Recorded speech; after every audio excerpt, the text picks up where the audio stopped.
श्री शिवस्तुती.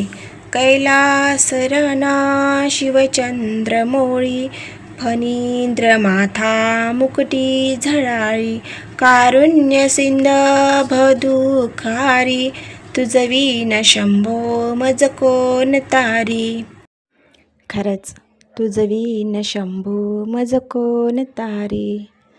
कोण आहे तारणार त्या जगाच्या स्वामीशिवाय? कितीही संकट चारी द्वाराने येऊ द्या ना, पण त्याच्याशिवाय कोणीही तारू शकत नाही. ज्यावेळेस असं वाटतं सगळीकडे अंधकार झाला, मन अस्वस्थ झालं ना, तेव्हा एकदा भगवंताकडे डोळे भरून बघायचं. खरंच कुठून ना कुठून तरी मार्ग नक्कीच निघतो. असे हे भोले बाबा, यांच्या भक्तीसाठी पाहिजे तरी काय? काहीच नाही. त्यांना अत्यंत प्रिय आहे जलाभिषेक. म्हणजेच आपण पाण्याचं घातलेलं अभिषेक. न त्याच्यासाठी पैसे लागतात, न काही द्रव्य लागतं.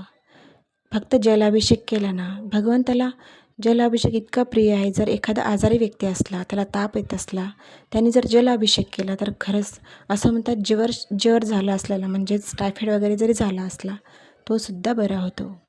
आणि तसंही आपण काय भगवंताला अर्पण करू शकतो? भाव, भक्ती. आणि भगवंत ते आपण काहीही अर्पण करू, त्यामागं आपण कुठल्या भावनेने अर्पण करतो हेच धारण करतो, नाही का? आणि तसंही आपण त्याला काय देऊ शकतो? ज्यांनी हलहाल विष धारण केलं जगाच्या कल्याणासाठी, आपण त्याची ऋण काय फेडू शकतो? आणि त्यामुळेच त्यांना नीलकंठ असेही म्हणले जाते. आपले जगाचे पालनहार हे त्यांना आपले आराध्य मानतात.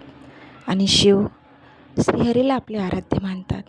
यांच्या हृदयामध्ये श्रीहरी बसतात आणि श्रीहरीच्या हृदयामध्ये देवादिदेव महादेव बसतात.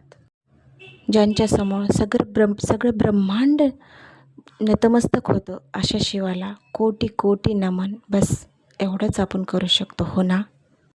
खरं सांगू तर मला नाही माहिती भक्ती कशा पद्धतीने करतात, पण माझं मन म्हणतं आतून, भगवंतासमोर 2 हस्तक आणि 1 मस्तक आणि आपल्या डोळ्यामध्ये अश्रू. बस हेच भगवंतासाठी खूप मोठी भक्ती आहे, हो ना? जेव्हा भगवंतासमोर आपण नतमस्तक होऊन डोळ्यामध्ये अश्रू येतात, तेव्हाच खरी भक्ती ती पावन होती आणि भगवंताला अत्यंत प्रिय आहे. व्हिडिओ आवडल्यास लाईक, शेअर,